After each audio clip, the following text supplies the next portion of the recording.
Assalamualaikum warahmatullahi wabarakatuh. Selamat pagi anak-anakku sekalian. Anak-anakku sekalian, pada hari ini kita akan lanjutkan tema kita yaitu tema 5. Namun sebelum belajar alangkah baiknya kita berdoa terlebih dahulu ya Nana.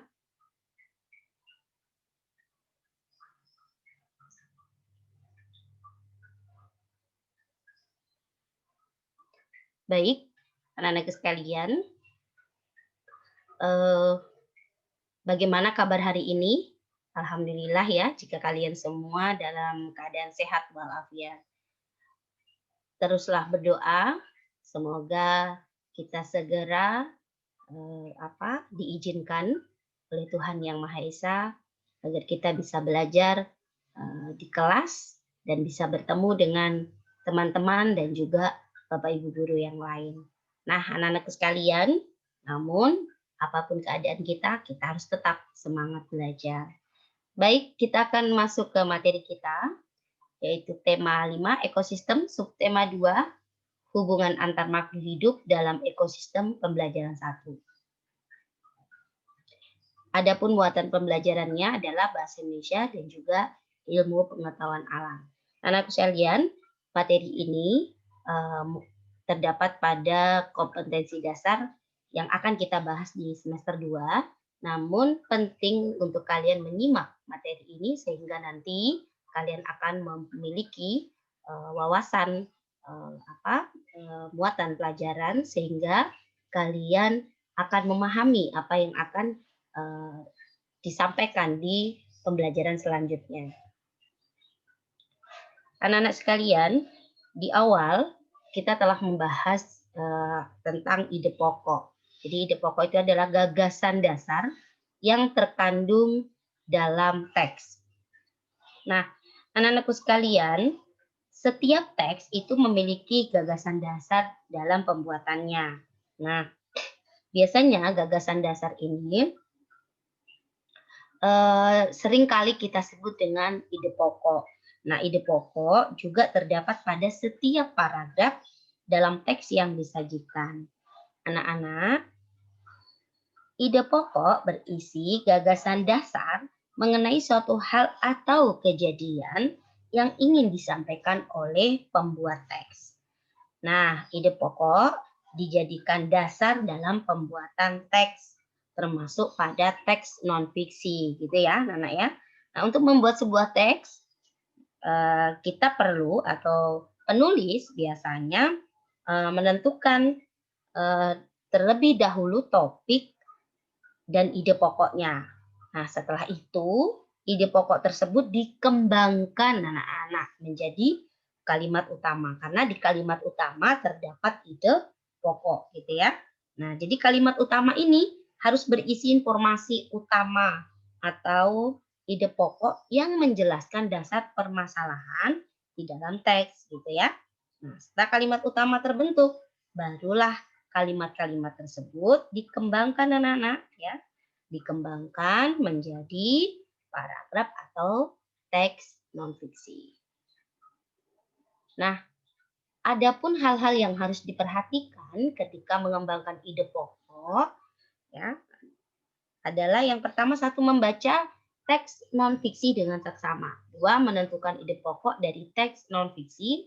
Tiga, membuat kalimat baru yang berisi ide pokok tersebut menggunakan bahasa sendiri, Nana ya. Jadi kembangkan ya. Kemudian menggunakan diksi atau pemilihan kata Nana diksi itu ya. Dan ejaan yang tepat saat mengembangkan ide pokok menjadi kalimat-kalimat utama. Maka jadilah sebuah teks gitu ya Nana ya. Jadi bermula dari ide pokok kemudian diubah menjadi kalimat utama dengan tetap memperhatikan penggunaan diksi dan juga ejaan yang sesuai ya. Seperti itu. Ini adalah hal-hal yang perlu diperhatikan ketika mengembangkan ide pokok menjadi kalimat utama sehingga menjadi sebuah paragraf. Nah, ini ada contoh sebuah paragraf. Bumi bacakan ya.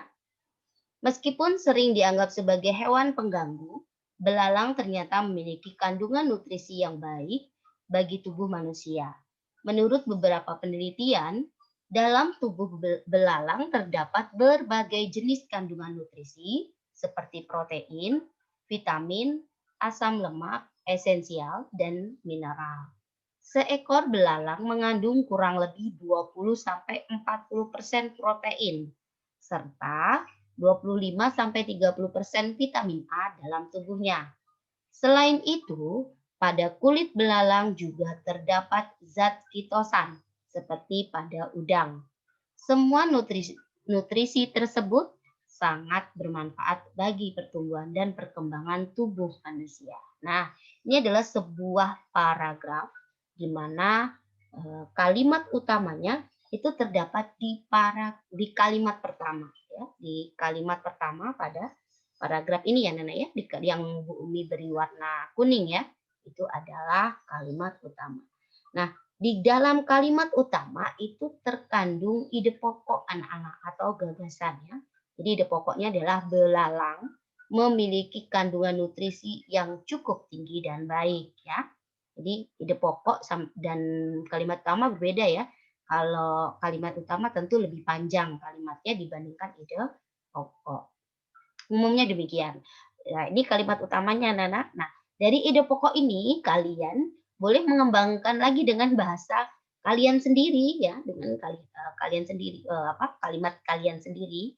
Belalang sangat bermanfaat bagi tubuh manusia karena memiliki kandungan nutrisi yang cukup tinggi. Nah, demikian ya. Jadi ini adalah contoh sebuah paragraf dengan menentukan ide pokok lalu mengembangkan menjadi kalimat utama. Semoga bisa dipahami anak-anakku sekalian. Intinya adalah bahwa di dalam kalimat utama terdapat ide pokok. Sehingga kalimat utama kalimatnya itu lebih panjang dibandingkan dengan ide pokok. Begitu anak-anak ya. Kita lanjutkan ke IPA anak-anak ya, ilmu pengetahuan alam. Oke. Nah, kita akan belajar tentang rantai makanan ya. Nah, namun sebelumnya Nana, setiap makhluk hidup itu memerlukan energi ya Nana. Nah, energi itu diperoleh dari mana Nana? Dari makanan ya. Nah, energi ini digunakan untuk tumbuh, bergerak dan melakukan aktivitas ya. Baik itu hewan maupun manusia ya Nana ya. Oleh karena itu anak-anak di alam terbentuk interaksi makan dan dimakan antar makhluk hidup ya yang dinamakan dengan rantai makanan. Jadi rantai makanan adalah rangkaian peristiwa makan dan dimakan antar makhluk hidup untuk kelangsungan hidupnya. Ya, jadi untuk kelangsungan hidupnya itu terjadi proses rantai makanan. Ini pada hewan anak-anak ya. Nah, anak-anakku sekalian, setiap makhluk hidup dalam rantai makanan itu memiliki peran masing-masing. Nah, ini adalah 3 peran dalam rantai makanan. Ada produsen, konsumen, dan pengurai. Nanti kita akan kupas satu-satu atau kita akan belajar satu-satu, anak-anak ya. Jadi 3 peran dalam rantai makanan ada 3 ya, produsen, konsumen, dan pengurai. Produsen di sini bukan penghasil barang atau produk anak-anak ya, tapi ini kita berbicara tentang rantai makanan pada hewan ya, pada hewan. Jadi bagaimana? Nah, ini anak-anak produsen.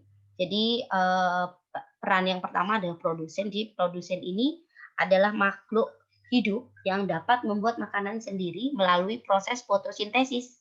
Nah, ini seperti tampak di bawah proses fotosintesisnya anak-anak.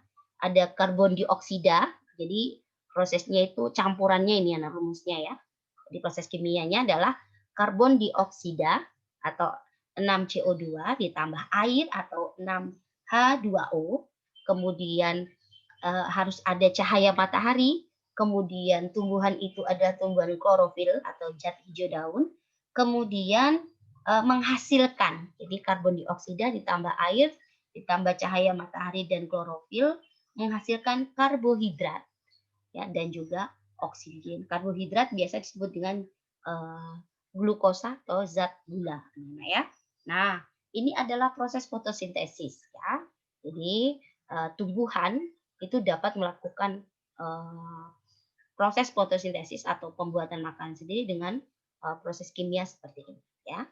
Nah, contohnya apa? Produsen ada rumput, padi, jagung, dan semua tumbuhan hijau. Jadi tumbuhan hijau anak-anak yang bisa membuat makanan sendiri ya.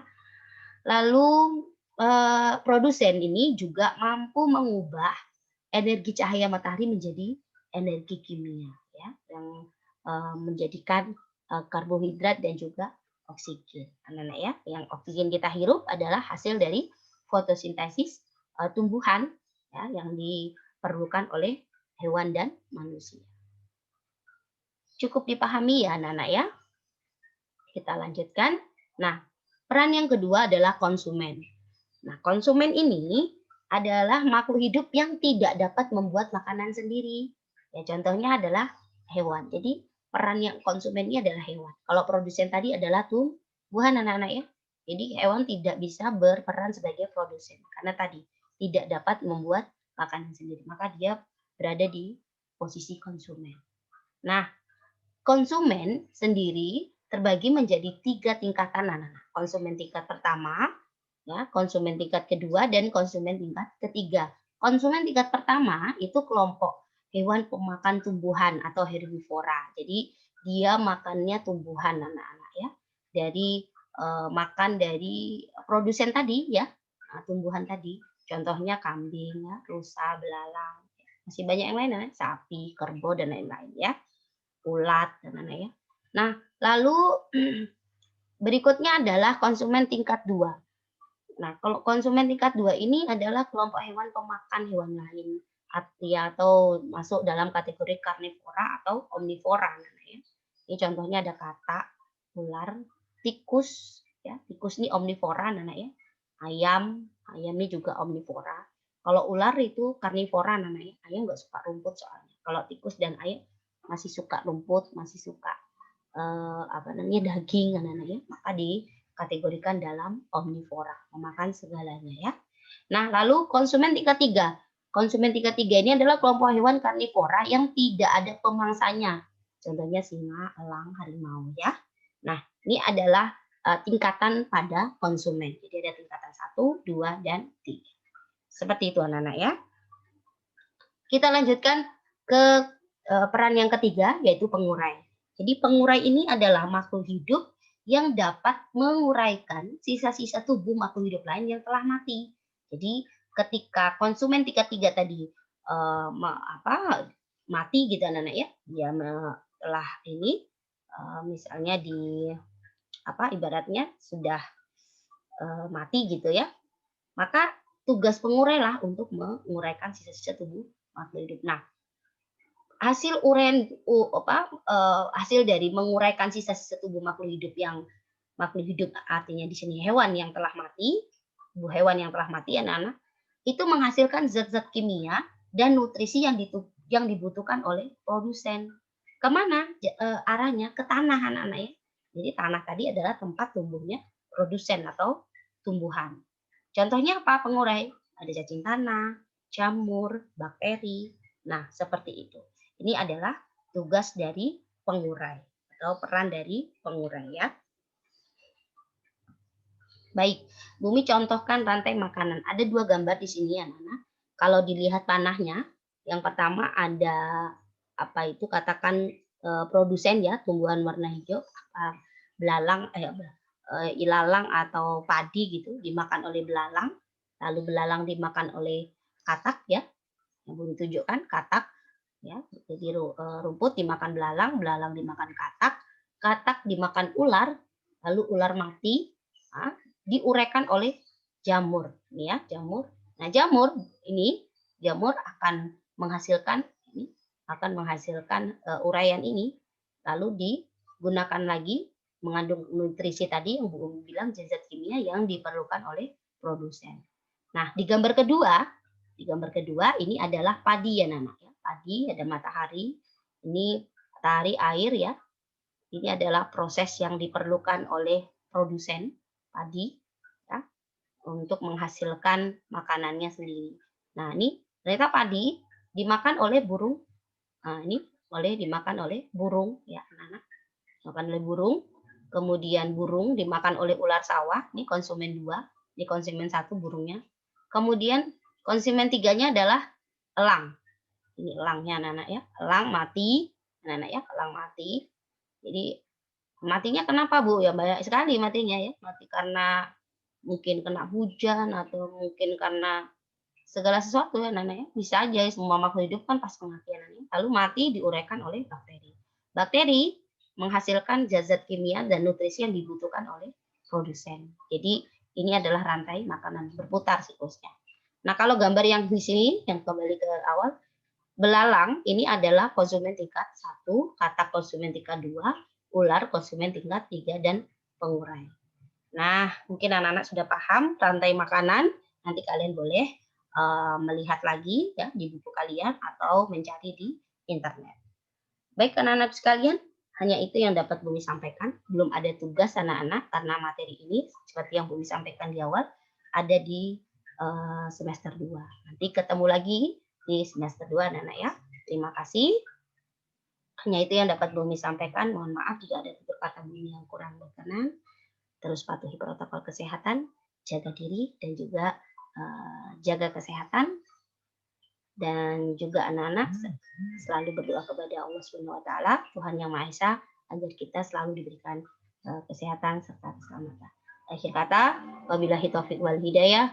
Wassalamualaikum warahmatullahi wabarakatuh.